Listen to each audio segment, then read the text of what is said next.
You know, like I wrote these rules. Why did I write these rules? Well, you know, and especially when I said, well, you should try to improve yourself instead of trying to set the world straight, or instead of worrying about what other people are doing wrong. You might say, well, that's a hell of a thing for someone to say who just wrote a book called 12 Rules for Life. It's like, you know, but the thing is that I wasn't just writing that.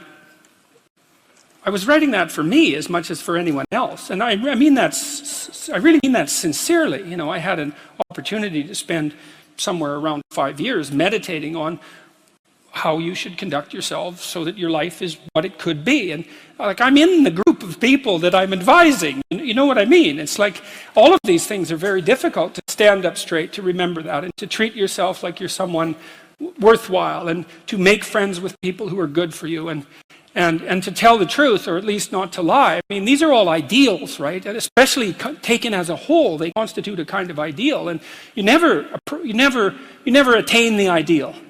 And not only that, it recedes as you approach it, right? Because you straighten yourself out and you think, well, I've got it now. And you think, no, wait a minute, there's more to go. There's still more to go. And then you get that much farther along the line, you think, oh, yeah, I thought this was the end of the road. It's like, no, there's plenty of imperfections left to iron out. And so it is a constant adjustment. But something about that that's also positive, because you might say that it's not so much that there isn't such a thing as a good person. It's that our idea of what constitutes good isn't right. Because a good person is someone who's trying to get better. And no matter how good you are, there's better that you can get, but the real goodness is in the attempt, right? It's in the process, to use somewhat of a cliche. You know, there's this, and I'll close with this, and it's a good way to close. You know, and this is a psychological observation. The central figure of Western culture is Christ. And we can look at that psychologically, because Christ is the dying and resurrecting hero. And what does that mean psychologically? Well, it means that you learn things painfully. And when you learn something painfully, a part of you has to die. That's the pain. You know, when a dream is shattered, for example, a huge part of you that constituted that dream, maybe even the biological substrate of that dream, has to be stripped away and burned. And so life is a constant process of death and rebirth. And to participate in that fully is to allow yourself to be redeemed by it. And so the good is that process of death and rebirth, voluntarily undertaken. It's like you're not as good as you could be, so you let that part of you die. And if someone comes along and says, you know, there's some dead wood here, man, it needs to be burned off. You think, well, that stuff's still a bit alive. When that burns, it's going to hurt. It's like, yeah, well, no kidding. But maybe the thing that emerges in its place is something better. And I think this is the secret of human beings. This is what we're like, you know. Unlike any other creature, is that we can let our old selves die and let our new selves be born.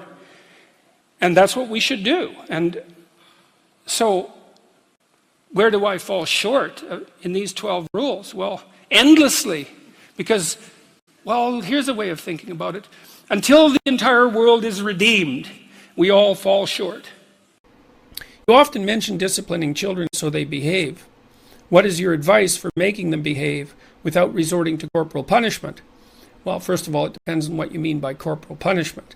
Time out could be regarded as corporal punishment. It also depends very much on the age of the child. Let's say a 2-year-old. Well, in my new book, by the way, I have a chapter in there called "Don't Let Your Children Do Anything That Makes You Dislike Them." And the reason that I wrote a chapter about that is because people who let their children do things that make them dislike them end up disliking them. And because there's a huge power differential, generally speaking, between adults and children, if you end up disliking your children because they're not behaving well, they're behaving disgracefully, say, or they're challenging your position in the authority hierarchy too regularly, something you won't put up with, by the way, even if you think you will. It's necessary to get your disciplinary routine straight. So the first thing I would say is figure out what the rules are. There shouldn't be too many.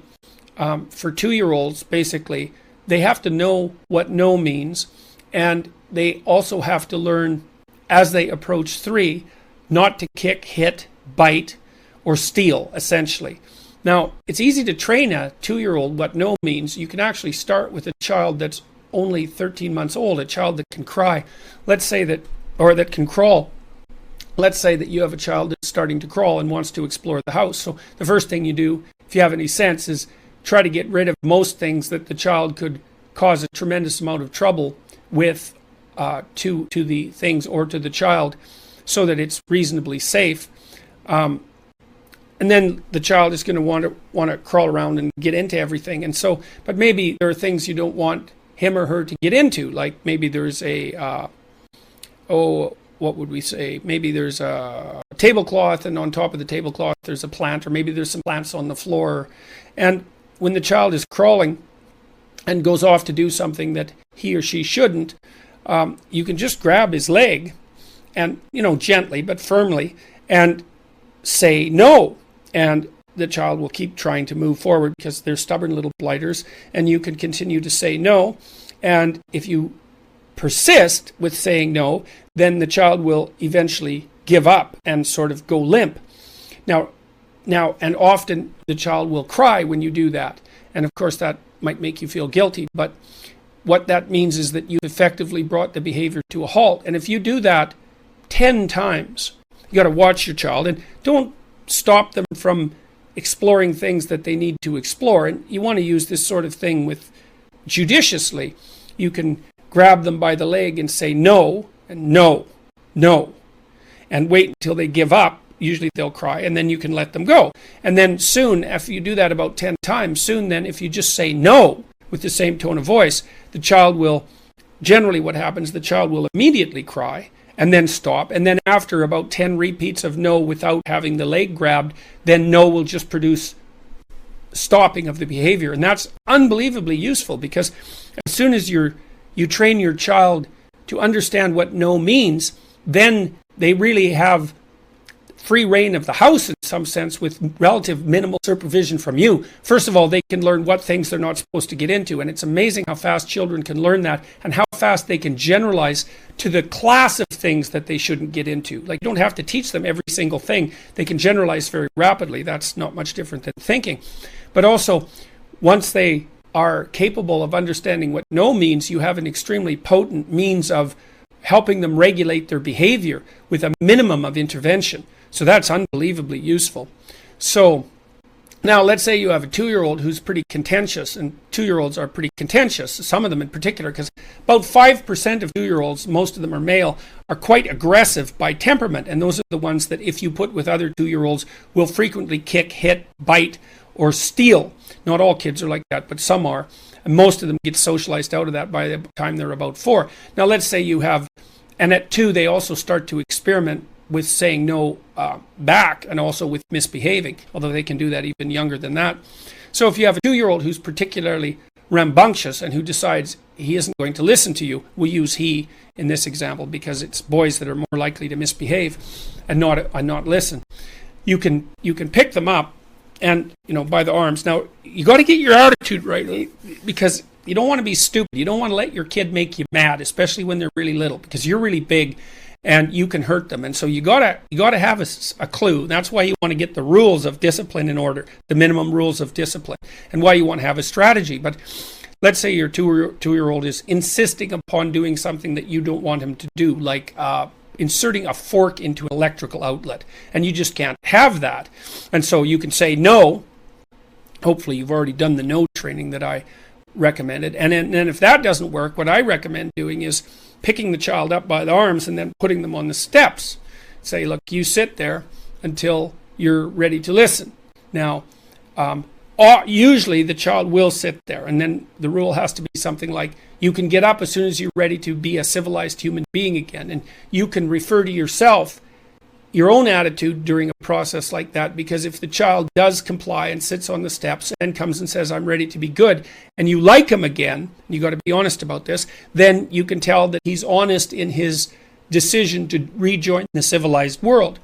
Now, sometimes if you put a 2-year-old that's particularly rambunctious on the staircase, then as soon as you let go of their arms, they'll run off. And that can be a game, or it can just be an act of defiance. And in that case, then you go get them and you put them back on the steps. And you do that several times if necessary. And if that becomes a game, then you sit on the step and you hold him by the arms. Remember, no anger, because he's just 2, for God's sake. You don't have to be angry. Just put him on the steps and hold him. Say, look, I'm not letting you go until you sit there and behave. And so if you hold him for a while, he'll squirm and look away and so forth. But you can get his attention if you're a little bit stubborn. You hold him there and say, you're going to sit there till I decide that you can leave. And so you hold him and he'll squirm. But you can outwait him if you're patient, but you got to make the time. And then eventually he'll stop squirming and you can let him go. And then you can sit there and watch him. And when you think he's, decided that he's going to be a civilized creature, then you can say, that's good. And you can give him a pat on the head. And you can say, let's go back and do what we're doing.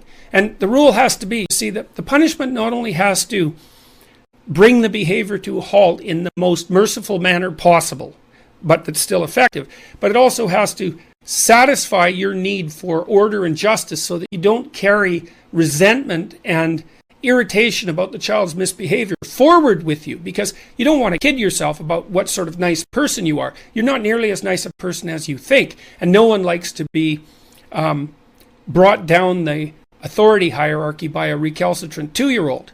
So in almost all circumstances, those processes will suffice.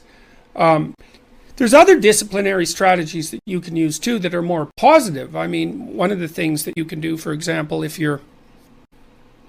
let's say you want to get your child to go to bed, which is a really good idea. You should set a stable bedtime for your child. And I would say if they're under 4, it should be around 8 or 7 or something like that, because you want to have a life, and you want to have a life with your wife so that you don't end up hating your child. And so one of the things you can do, if you want to train your child to go to bed at 8, so maybe he's not going to bed until 10 right now, and you want to fix that. So you say, okay, go to the grocery store or a little convenience store and buy 10 little gifts. And they can be cheap. Kids don't care. They're not very bright, You can fool them. So buy 10 little things that you think your kid would like and wrap them up. And then put them up on a shelf where he can see them but can't get at them. And then you say, look, kid, I'm going to put you to bed at 9:30 tonight. And if you don't get out of bed, then I'm going to give you one of these. I'm going to give you one of these gifts in the morning. So, or you can do it another way too. If the child is always giving you a rough time about getting ready for bed and going to bed, you can say, look, if you put on your pajamas without fussing and you climb into bed, then I'll give you one of these little gifts. And so then if that works, then the child can have a little gift and he's in bed at 9:30, and then you can make it 9, and then you can make it 8:30, and then you can make it 8. And that's called successive approximation, right? You hit the target. You specify the target that you want the child to achieve, and then you use small rewards, not too often, in order to attain that goal. And those are unbelievably effective strategies, and they can actually be pretty fun. But I would say the advice to not let your child do anything that makes you dislike them is really, really useful. You want to talk this over with your partner too, so that you have your disciplinary strategies and your rules talked out so that you don't work at cross purposes to one another.